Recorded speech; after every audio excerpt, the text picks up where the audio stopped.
Buenas tardes. Bienvenidos a la Biblioteca Luis Ángel Arango del Banco de la República. También saludamos al público que nos está siguiendo en la transmisión vía streaming. La conferencia que vamos a tener hoy, titulada Colombia entre la paz y la guerra, se realiza en marco de los 60 años de la Biblioteca Luis Ángel Arango. Una biblioteca pues, que fue creada para conservar y divulgar el conocimiento.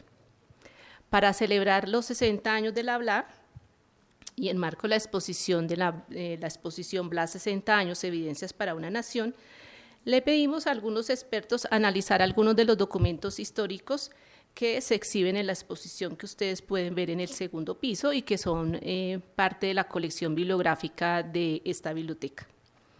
Para abordar el tema de la paz, la biblioteca invitó a Sergio Guarín para que hiciera un análisis de los documentos y escribiera un artículo que fue publicado en el catálogo de la exposición. Para nosotros es un honor tener a Sergio hoy con nosotros, a quien le agradecemos pues, que también haya aceptado la invitación para venir y compartir lo que él encontró estos documentos y su conocimiento en el espacio del día de hoy. Sergio es historiador de la Universidad Nacional, magíster en Ciencias Políticas de la Universidad de los Andes, es el actual director del área de posconflicto y construcción de paz de la Fundación Ideas para la Paz. Su interés y experiencia han girado en torno a las relaciones entre el desarrollo territorial y la construcción de paz y sobre los mecanismos de la democracia local y el fortalecimiento institucional. Es analista del conflicto y bloguero en el portal de La Silla Vacía. Antes de darle la bienvenida a Sergio, les informo que las preguntas se harán por escrito. Hay una persona que estará repartiendo los papeles para que, por favor, formulen su pregunta por escrito. A las personas sordas se les permitirá hacer la pregunta en lengua de señas. Hoy nos acompaña Brigitte y Laura en el servicio de interpretación para lograr que este evento sea accesible.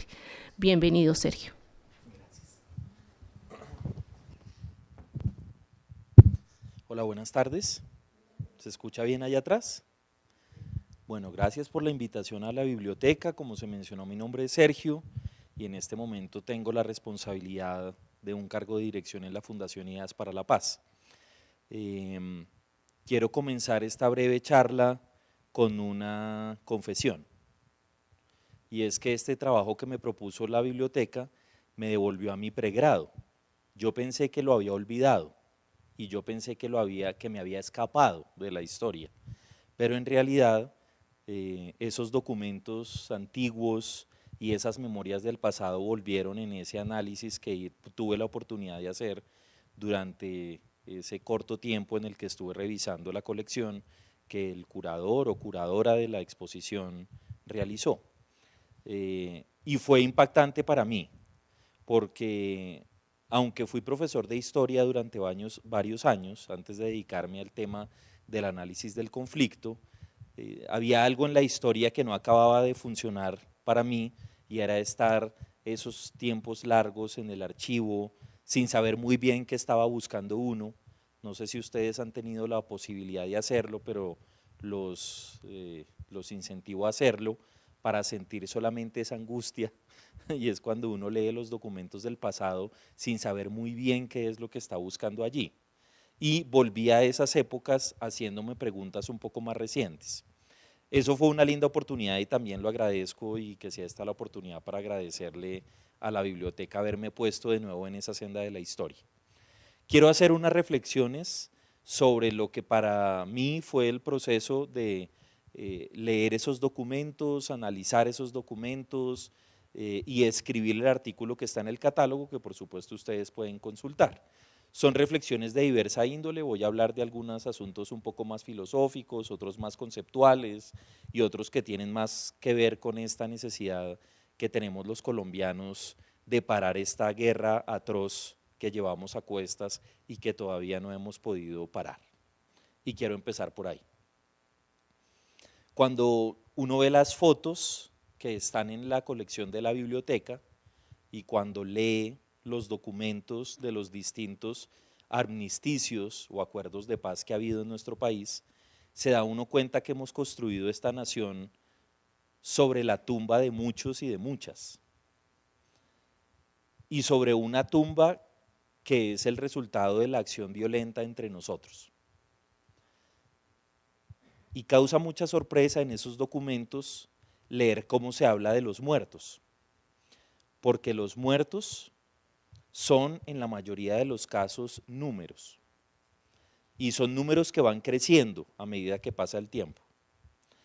Desde los primeros números que aparecen en las batallas de las gestas de independencia, que son cientos, pasando por los números de las batallas entre liberales y conservadores y sus ejércitos en el siglo XIX y principios del siglo XX, que son miles, pasamos a las víctimas, cientos de miles de la época de la violencia entre liberales y conservadores, esta vez después de la muerte de Gaitán, hasta llegar a esta cifra espeluznante que hoy no nos deja dormir a muchos de nosotros, que son los 8 millones de víctimas del conflicto armado registrados en las bases de datos del gobierno nacional. Víctimas que están registradas solo desde mediados de los 80, es decir, no estamos contando las personas que fueron asesinadas por las acciones de los grupos armados ilegales, ni por la violencia del Estado, desde los 60, desde que esta confrontación se configuró, ni tampoco esas víctimas viejas, de las cuales sí tenemos registro en estos documentos de la biblioteca. Y pensar que nosotros estamos construyendo una sociedad con los pies en la fosa de 8 millones de personas es algo verdaderamente atroz. Es algo verdaderamente atroz. Haciendo el documento, estuve revisando los datos de las violencias en nuestro país y revisando algunos de los datos que son más significativos para entender la dimensión de la violencia en nuestra vida social. Hay un indicador que utilizamos mucho los analistas del conflicto para referirnos a los niveles de violencia que hay en los municipios y en los países. Me estoy refiriendo al indicador que se llama tasa de muertos por cada 100.000 habitantes. Como ustedes saben, es muy distinto decir que hubo en Bogotá 5 muertos en una noche a decir que, por ejemplo, en el pueblo de Busbanzá, en Boyacá, hubo 5 muertos en una noche. La diferencia clara está en la proporción, porque 5 muertos en una ciudad de 7 millones de habitantes o 5 muertos en un pueblo de 1.500 habitantes expresan una dimensión distinta. Lo que hacen las tasas de muertos por cada 100.000 habitantes es volver esos registros, unos registros comparativos, para que sepamos hasta qué punto nuestra sociedad está asediada por la violencia. Y quiero contarles algunas cosas que son cifras de la historia que se puede recapitular. Hoy en día Colombia tiene un agregado nacional de 24 muertos por cada 100.000 habitantes. Ese es el número que tiene nuestro país hoy. Tomémoslo como cuota inicial de la reflexión. Y pensemos que en el año 1998, nuestro país, esa cifra, es decir, el agregado nacional, eran 82 muertos por cada 100.000 habitantes. O sea, hemos pasado de 82 muertos por cada 100.000 habitantes a 24 muertos por cada 100.000 habitantes desde 1998 hasta la fecha, 2018. Pero veamos algunas cifras que son de tipo regional. Bogotá. Bogotá acaba de cerrar con su número más bajo en los últimos 43 años. Bogotá tiene hoy 13 muertos por cada 100.000 habitantes, 13 asesinatos por cada 100.000 habitantes. Y Medellín cerró el año pasado en 22 muertos por cada 100.000 habitantes, ambos por debajo de esa media nacional. Pero hay otras ciudades que no están contando la misma historia. Cali, por ejemplo, tiene hoy 65 muertos por cada 100.000 habitantes y Cúcuta tiene 80, o sea, el equivalente a Colombia en el año 1998. Voy a irme de Colombia para contarles que a nivel internacional, cuando la tasa de muertos por cada 100.000 habitantes supera 10, se considera que es una violencia epidémica. Repito eso. A nivel internacional, cuando la tasa de asesinatos por cada 100.000 habitantes supera 10, se considera que la violencia es epidémica. Recuerden todas las cifras que he dicho en este momento: 24, 98, 13, 22, 60, 80, todos bastante por encima de 10. Si uno pensara en países parecidos al nuestro en cultura, como por ejemplo Perú, digamos, el Perú cerró el año pasado con 12 muertos por cada 100.000 habitantes, todo el Perú. Y hay ciudades que tienen 3 muertos por cada 100.000 habitantes. Montevideo cerró el año pasado con 2 muertos, asesinatos por cada 100.000 habitantes. En los países desarrollados, la tasa nunca es más que 5 muertos por cada 100.000 habitantes. Y Medellín, en el año 1992, que fue un año que es el apogeo de la violencia del narcotráfico y el inicio formal de las operaciones paramilitares en el Valle de Aburrá, tuvo 372 asesinatos por cada 100.000 habitantes. 372 asesinatos por cada 100.000 habitantes. Hoy en Siria hay 200. Siria está en una guerra abierta, tiene bombardeos. Y eso lo que quiere decir es que los colombianos construimos una sociedad que construyó a su vez la ciudad más violenta del mundo, pero de lejos la ciudad más violenta del mundo. Y nosotros vivimos hoy construyendo sobre esa historia. Mi primera idea tiene que ver con cómo hacemos para dimensionar colectivamente el peso de la muerte en nuestra vida y el peso de la muerte violenta, y cómo superar esa confrontación y superar esas violencias no puede ser un reto más. Quiero en este momento introducir una opinión personal. Sin duda alguna que los problemas de la calidad de la educación y de la salud son fundamentales, y sin duda alguna que están conectados con la violencia, y a eso me referiré en el segundo punto. Sin duda alguna el tema de la descentralización es clave, sin duda alguna el tema de la eficiencia del Estado es clave, sin duda alguna el tema de la corrupción es clave, y todos ellos puedan explicar el estado de cosas que vivimos.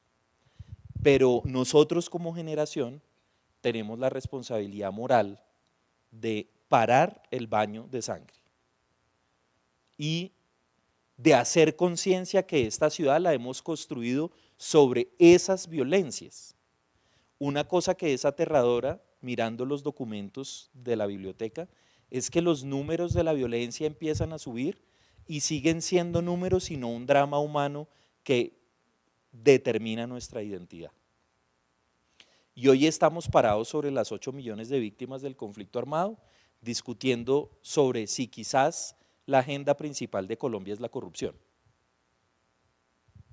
Y eso tiene mucho sentido porque existe cierto agotamiento, pero también tiene un gran reto o implica un gran desafío, que es nosotros poder parar ese baño. Y aquí quiero cerrar esta primera idea diciendo lo siguiente, que es algo que señalo en el artículo de manera un poco breve. Quizás los colombianos estamos aburridos de que nos hablen de eso, y quizás a nosotros no nos gusta que nos digan que vivimos en un país violento. De repente, cuando viene un extranjero a nuestras ciudades, nosotros queremos mostrar lo bellos que somos, que son nuestras ciudades, o cómo hemos avanzado, o cómo quizás ya no somos la patria de Pablo Escobar. Pero ojo, que aquí hay un desafío alrededor de la violencia que no está superado. Y ese es un desafío que requiere un esfuerzo permanente de nosotros y que requiere que todos los colombianos y colombianas hagamos el esfuerzo permanente de intentar parar entre todos nosotros esa barbarie. porque podemos seguir contándonos como cifras de un proceso que pareciera no ser un proceso nuestro. Esa es una primera reflexión. Quiero hablar sobre el segundo asunto que identifiqué en la lectura de esos documentos, y tiene que ver con que nosotros realizamos este proceso, quiero decir de lectura de documentos, en un momento en el que se estaba empezando a poner en marcha el acuerdo de paz, el acuerdo final de paz firmado entre el gobierno de Colombia y la exguerrilla de las FARC-EP. Y estábamos empezando a hacer ese análisis, o hicimos ese análisis. Estoy hablando del título.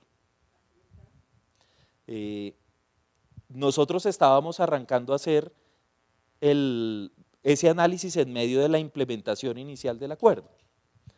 Y cuando arrancó la implementación y empezaron a surgir las primeras inconsistencias, inconformidades, escepticismos, siempre se dijo por parte del gobierno nacional, por parte de las FARC y por parte de los observadores del proceso, que una diferencia central que había habido entre este proceso y los procesos anteriores es que este proceso intentaba atender las causas estructurales del conflicto y que por ese motivo este acuerdo, a diferencia de otros que se habían firmado con anterioridad, era un acuerdo que no estaba únicamente dedicado a lo que podemos llamar la desmovilización de los grupos al margen de la ley, sino a algunas reformas de tipo general que se identificaban como necesarias para Colombia.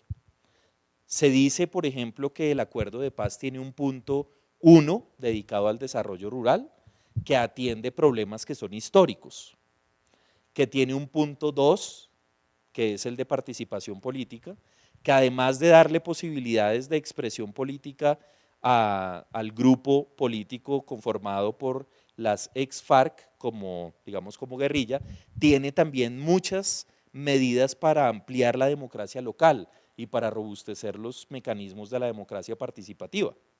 También se dice que en el punto 4, que es el punto relacionado con el problema de las drogas, además de hablar sobre el involucramiento de las FARC en la cadena de los ilícitos, principalmente de la cadena de la coca, había muchas medidas que hablaban sobre la necesidad de hacer desarrollo rural alternativo. Me estoy refiriendo a los argumentos que se utilizan a menudo para señalar que el acuerdo de paz no es solo un acuerdo de desmovilización, sino que tiene un contenido de reformas. Todos los que hemos estado cerca de esta conversación en los últimos meses sabemos que hay personas que dicen que esas reformas no son suficientes y que esas reformas no tuvieron la profundidad necesaria para atender los problemas estructurales del conflicto, pero en general existe un consenso nacional en torno a que la idea que tenía el acuerdo de paz, es decir, el acuerdo para la terminación del conflicto y la construcción de una paz estable y duradera, ese acuerdo tenía un contenido que era un contenido de reforma estructural y que eso había estado ausente en los otros acuerdos de paz. Pues una cosa que yo descubrí leyendo los documentos que están aquí en la biblioteca es que esa es una afirmación parcialmente correcta, porque aunque en el pasado, en el documento formal de los acuerdos, hay sobre todo medidas de desmovilización, todos los acuerdos que revisamos, desde la firma del armisticio de la Guerra de los Supremos, pasando por la Guerra del 76, atravesando por la Guerra de los 1000 días y el Tratado de Neerlandia, o la desmovilización de las guerrillas de los 90, la firma del armisticio entre Guadalupe Salcedo y el gobierno nacional, y sobre todo finalizando con este acuerdo de paz con los paramilitares, señalan que en algún momento, si bien en el documento final no había medidas específicas sobre ese tema, en los documentos de contexto y en las medidas generales se habla de la necesidad de cambiar las condiciones que hicieron la guerra posible. O sea, lo que quiero decir, lo que estoy intentando señalar es que desde el siglo XIX todos los acuerdos de paz dicen en algún punto del acuerdo, así no sea en el texto final, que para poner fin a la confrontación de manera definitiva hay que cambiar las condiciones que dieron lugar a esa confrontación. De hecho, en los textos de la Guerra de los 1000 días, que hay unos textos muy interesantes, se habla de cómo es posible que el país pase de un estado de guerra a un estado de paz si no se hacen ajustes de tipo estructural, institucional, si no se amplían los mercados y sobre todo si no se supera la pobreza. Cuando uno se da cuenta de eso, pues yo al menos tuve como un escalofrío, porque o hemos fracasado de manera histórica en realizar eso,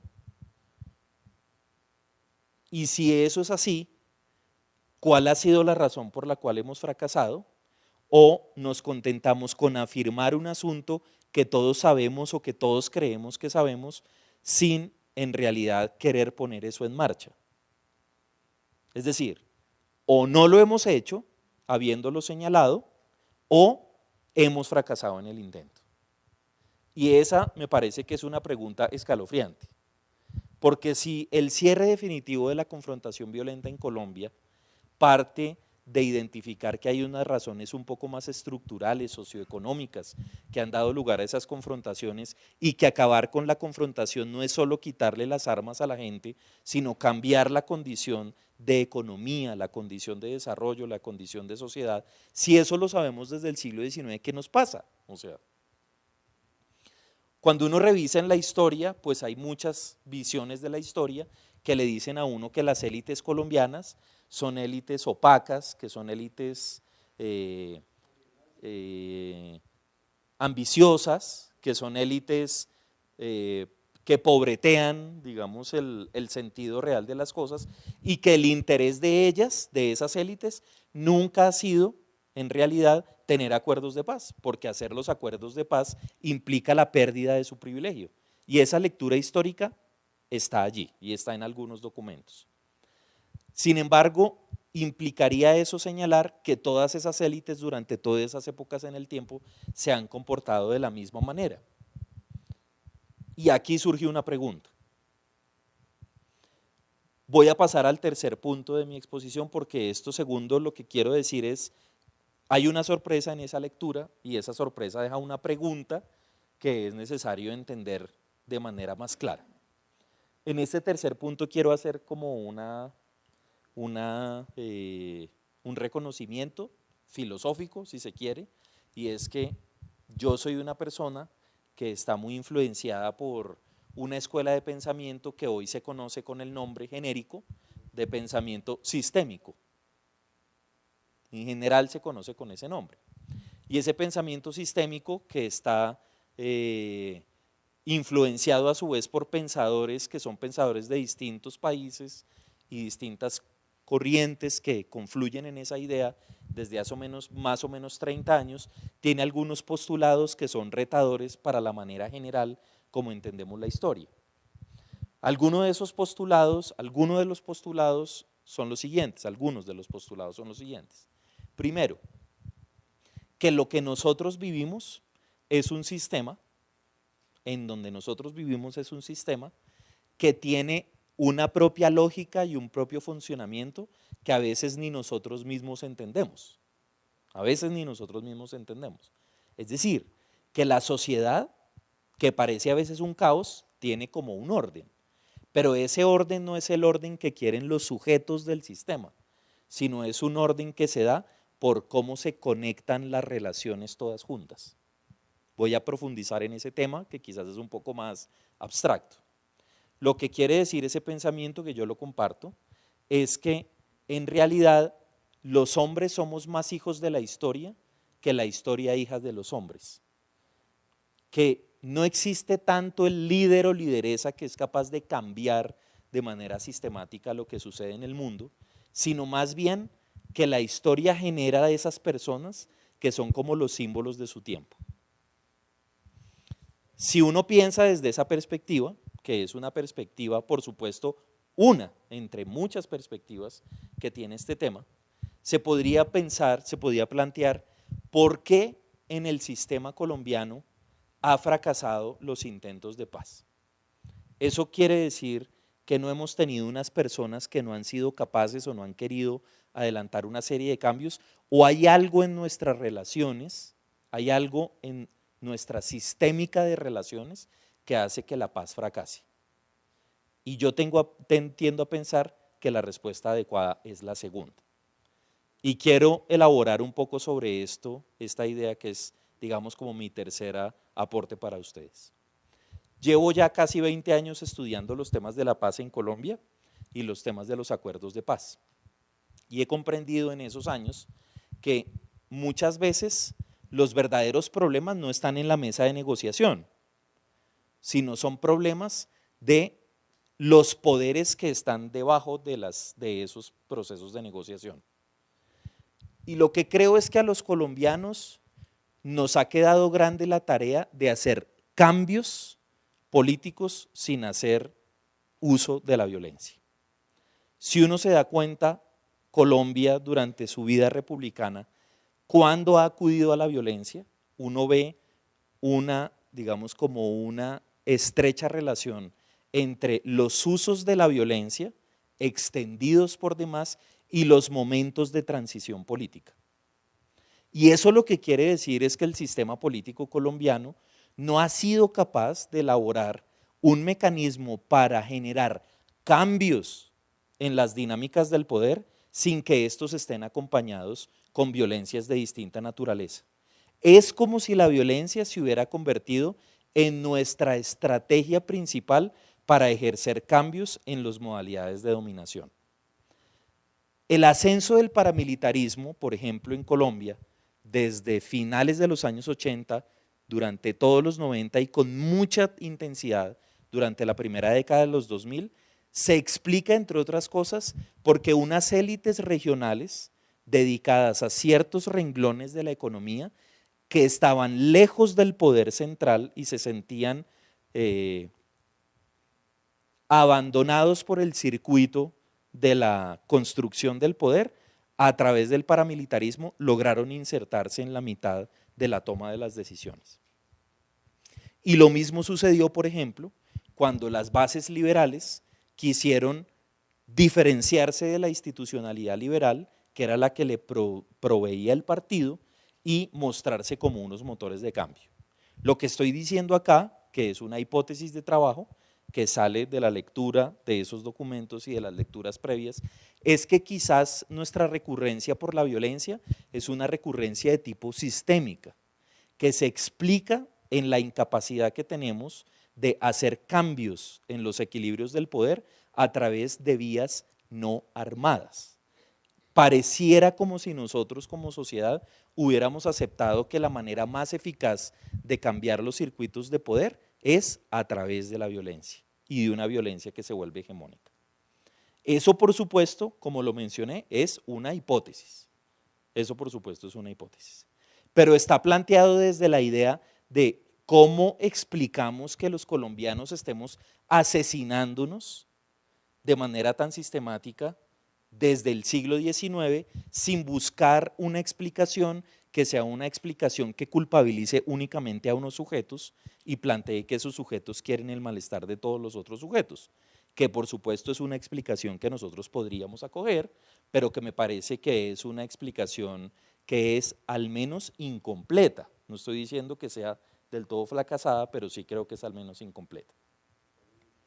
Quiero finalizar con esta última idea, que es una idea general que surge como de estas lecturas, y es como la contracara de este proceso que he señalado. Y es que el pueblo colombiano, pese a esta continuidad de la que hemos hablado, de derrames de sangre permanentes y de un estado de guerra casi que no para, ha insistido en la paz. O sea, ha insistido en la paz y ha insistido en la paz de una manera civilista.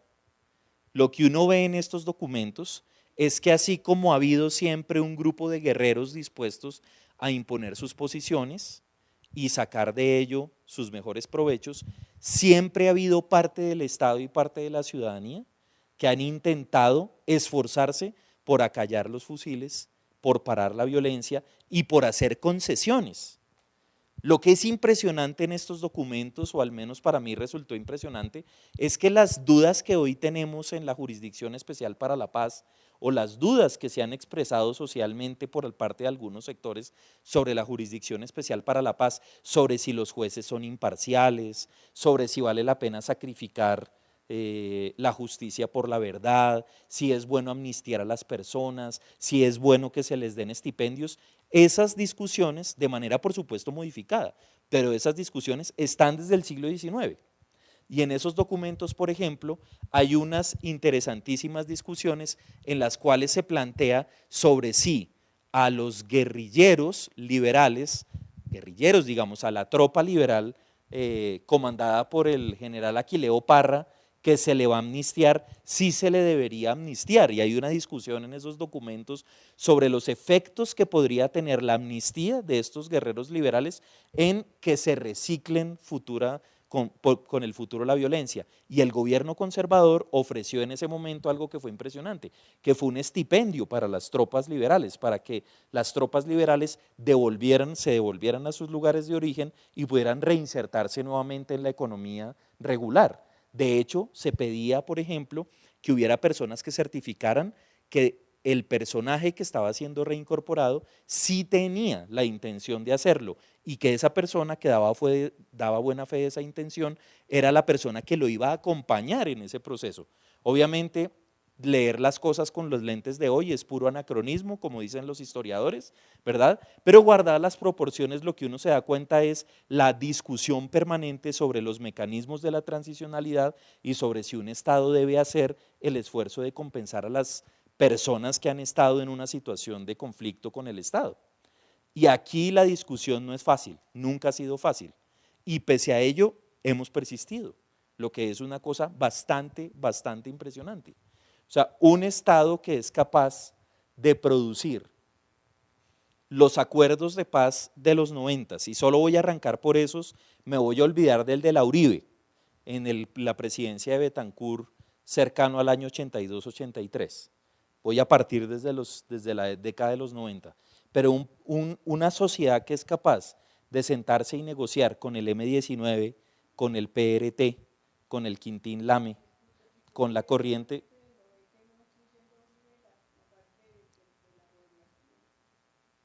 Estoy partiendo allí simplemente para hacer la idea de, si se piensa en que hemos hecho estos acuerdos, PRT, Quintín Lame, M-19, Corriente Renovación Socialista, EPL, si luego nos vamos a los acuerdos de paz nacionales siguientes, que fueron en el proceso del expresidente Álvaro Uribe con las Autodefensas Unidas de Colombia, que para muchos no fue un acuerdo de paz, sino fue un acuerdo de sometimiento a la justicia, donde se desmovilizó, aunque fuera parcialmente, las Autodefensas Unidas de Colombia.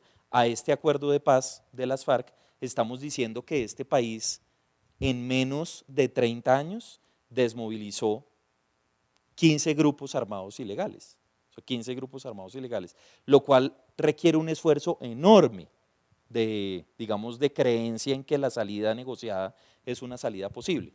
De modo que leer eso es como un contraste entre dos visiones. La sensación de sentir que estamos atrapados, que no podemos dar, digamos, como marcha hacia adelante, y de ahí la necesidad, a mi juicio, de entender mejor qué es lo que está pasando, porque si al parecer las recetas parece que están claras, entonces, ¿cuál es, digamos, como la respuesta que hace que no salgamos de eso? Y en segundo lugar, tener esa segunda tensión, que es la tensión de una paz. Por eso nosotros, pues con los colegas de la biblioteca decidimos titular a ese texto Colombia entre la paz y la guerra, digamos como mostrando digamos como ese itinerario doble de dobles tensiones alrededor de estos esfuerzos. Bueno, eso es todo. Muchas gracias. ¿Arranco? Tenía una profesora en el colegio que me enseñó una cosa y es que uno puede hacer críticas preguntando, ¿no? Aquí hay una crítica en forma de pregunta, entonces voy a leerla. ¿Por qué pasa por alto la guerra de independencia? ¿Promueve usted esa nueva historia que le está robando memoria y parte de la identidad de nuestro pueblo? ¿No conoce o trata de ocultar el armisticio que firmó Bolívar con España? En 1826, bueno, no sé cómo contestar porque creo que no es una pregunta, o sea, creo que es una crítica a la interpretación que he hecho.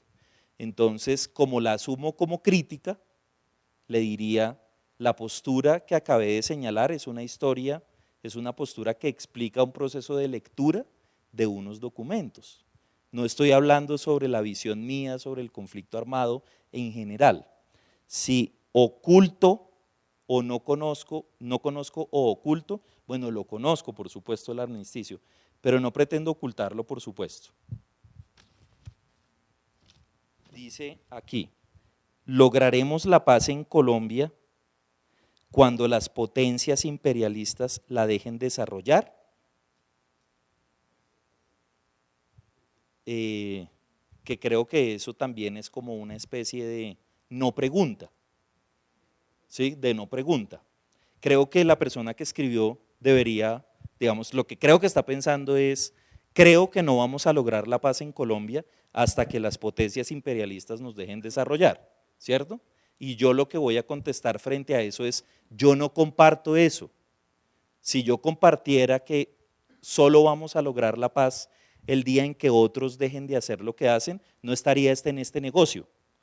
Yo estoy en este negocio de la paz porque creo que los colombianos podemos construir la paz, pese a las restricciones de un mundo que es un mundo tremendamente hostil con nosotros.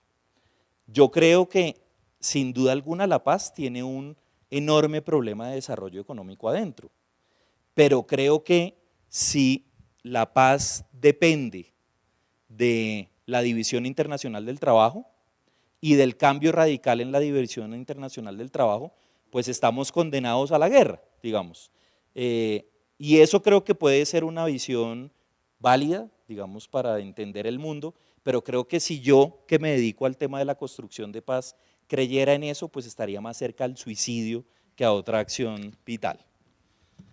Me preguntan aquí también, ¿cuál es el papel de la comunidad internacional en el desarrollo económico sin parecer como un, no sé, pedido de explotación capitalista a favor de empresas extranjeras? ¿En qué grado esta intervención es? ¿En qué grado esta intervención es accesible, será? ¿O elegible? No sé, no la entendemos. Okay, bueno, yo creo que esta es una pregunta similar a la anterior que cuestiona la relación entre desarrollo económico, capitalismo y construcción de paz.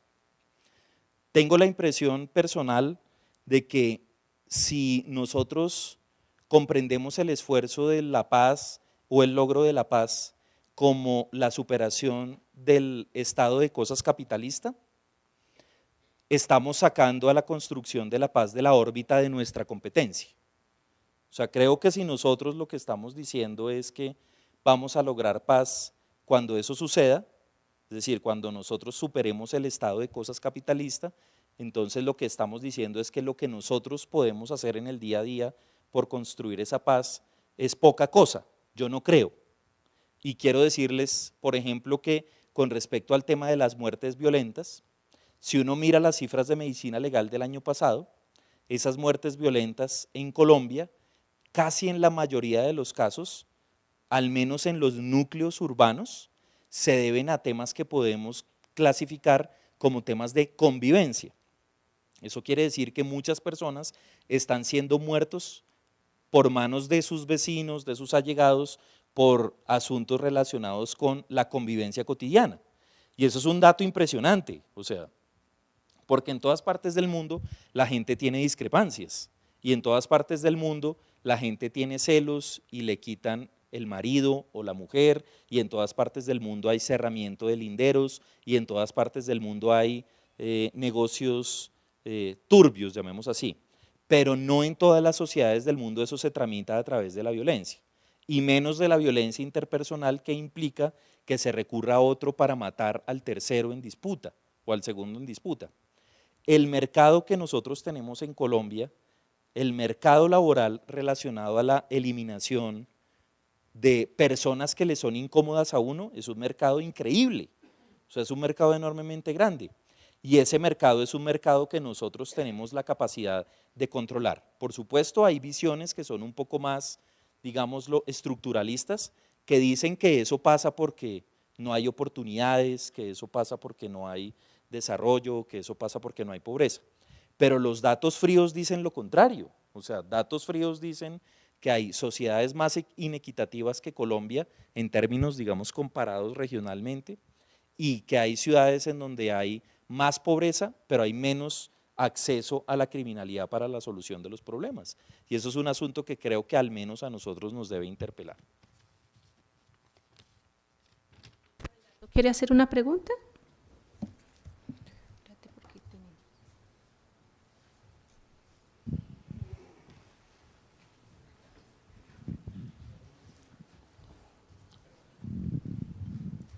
Bueno, muchas gracias por esta oportunidad. Me genera muchas inquietudes esta información a la que accedo por primera vez en términos de cómo la política ha generado violencia aquí a nivel nacional. Yo sé que esto se arrastra desde hace muchísimos años. Hablamos de una paz, pero una paz en un contexto de guerra, pero cuando la sociedad sigue siendo violenta. Por otro lado, también yo pienso en el futuro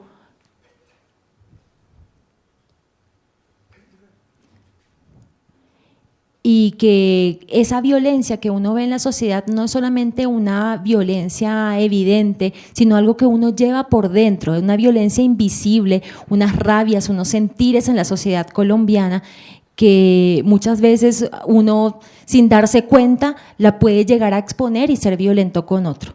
Sobre el tema del pensamiento sistémico, me parece algo muy interesante, no lo había escuchado. Yo como persona sorda no he podido tener acceso a ese tipo de información y entender cómo es que funciona una sociedad y cómo uno mismo debe respetar al otro que hace parte de la sociedad y cómo esa problemática no es tan evidente, pero existe. Y yo como persona sorda, por último, quisiera comentar que tenemos mucha inequidad en el tema de acceso a la información. Agradezco este espacio, pero como ciudadanos necesitamos conocer más de estos procesos. Durante toda nuestra vida no hemos podido acceder a espacios para conocer de dónde emana esta violencia y por qué estamos así como estamos ahora y cómo podemos llegar a una paz, cómo podemos tener una paz verdadera aquí en Colombia. Nosotros no conocemos la historia, pero sería importante que tengamos más información sobre ella. Bueno, Abelardo, gracias por tu pregunta. Quiero construir sobre las ideas de Abelardo y señalar que tengo la interpretación de que nuestro país ha aceptado una interrelación violenta y creo que nuestras relaciones interpersonales en muchos ámbitos de la vida están cruzadas por la violencia. Creo que muchos de nosotros justificamos la violencia, todavía. Muchos de nosotros, por ejemplo, creemos que frente a las injusticias que comete el Estado y frente a la ineficiencia del Estado, un camino valioso es ejercer la violencia. Ese es un problema. El problema no es criticar al Estado. Yo creo que al Estado hay que criticarlo, pero aceptar la violencia como un mecanismo de cambio del Estado, lo que está diciendo es que nosotros aceptamos que a otro se le haga daño para que nuestras ideas se impongan. Hay otras violencias que son menos evidentes, como la violencia contra las mujeres, que es quizás la forma de violencia más extendida que tenemos en Colombia. Porque en nuestra manera de ver las cosas tradicional, las mujeres tienen un rol o un papel que es secundario. Y el papel que tienen las mujeres en la sociedad se parece mucho más al del cuidado de la casa, al del cuidado de los niños, de modo que las decisiones de lo público, por ejemplo, no deberían estar tanto en manos de mujeres. Y yo sé que eso hoy no es políticamente correcto decirlo.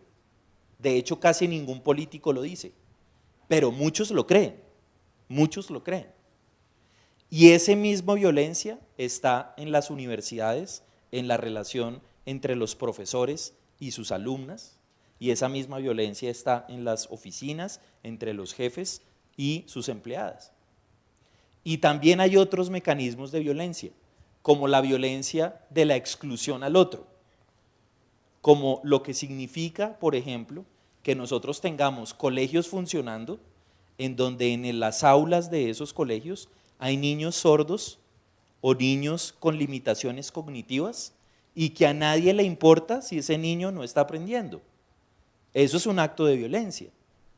O también la violencia que implica que nosotros abracemos como deseables valores de la cultura narca y traqueta, que son los valores que dicen que vale más quien tiene más, vale más quien puede más, vale más quien defiende su honor a punta de las armas.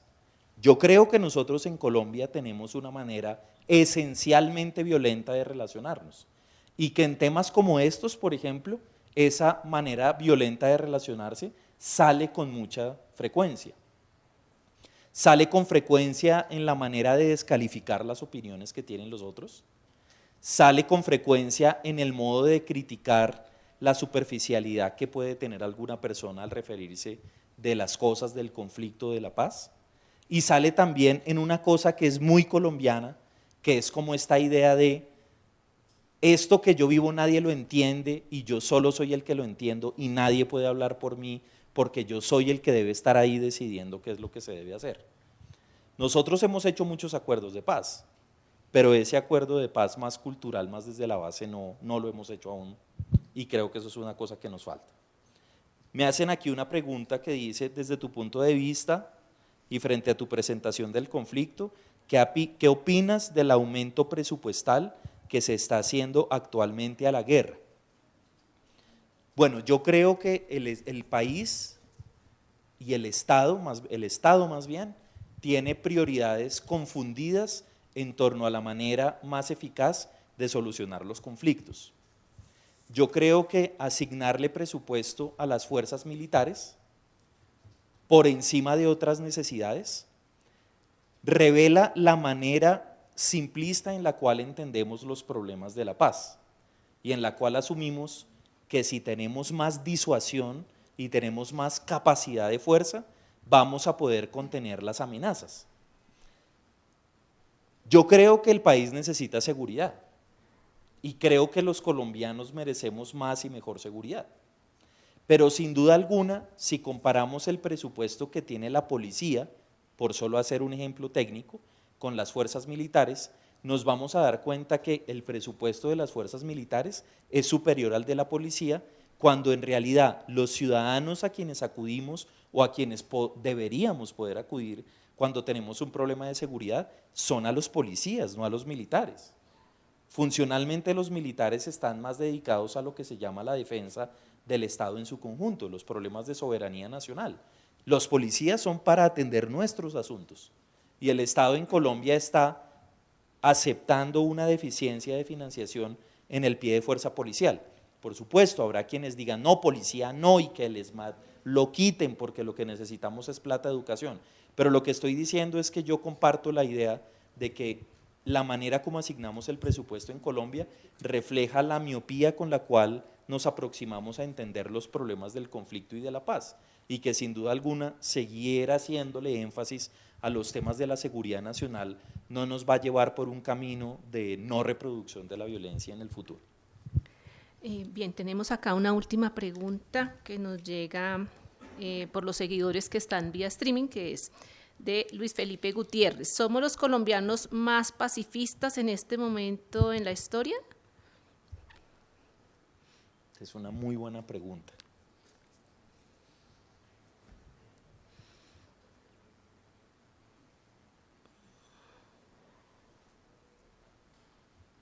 No sé, creo que tendría que pensarlo un poco más. No sé, creo que Yo creo que los colombianos hemos hecho históricamente esfuerzos que son muy impresionantes. Por ejemplo, cuando hubo el mandato ciudadano por la paz, que le permitió al presidente Andrés Pastrana arrancar los diálogos de paz con las FARC, esos diálogos que fallaron en el Caguán, la movilización ciudadana fue enorme, fue una movilización que arrancó desde el año 95, que se hizo fuerte en el 96-97 y condujo al voto nacional por la paz. No sé si ustedes recuerdan, pero en esa época Colombia votó para que hubiera un proceso de paz, que fue lo que le dio legitimidad al gobierno del presidente Pastrana para sentarse con ese entonces tiro fijo para realizarlo. Creo que también las marchas alrededor de los problemas del país y la capacidad de movilización de la ciudadanía es una muestra de pacifismo, porque cuando la gente es capaz de salir a las calles para demandar cambios en la sociedad sin legitimar a los que tienen las armas en las manos, creo que eso es una gran muestra de pacifismo. Conozco experiencias de resistencia ciudadana frente a la violencia en los Montes de María, en el Magdalena Medio, en el oriente de Antioquia, en Caquetá, en Huila, en el Catatumbo, que muestran que hay gente valiente, que es capaz de ponerle y plantarle cara a los más violentos y no aceptar la vía violenta para realizar sus procesos. Hoy estamos a prueba, me parece, porque hoy estamos en un momento en el que el gobierno, por mandato popular, tiene que revisar la política de paz del pasado. Y en esa revisión puede ponerse en riesgo algunas de las cosas que se hicieron. También se pueden ajustar algunas cosas que se hicieron, pero está a prueba nuestro pacifismo hasta digamos el punto en el que vamos a aceptar cuál es el sentido de esas modificaciones.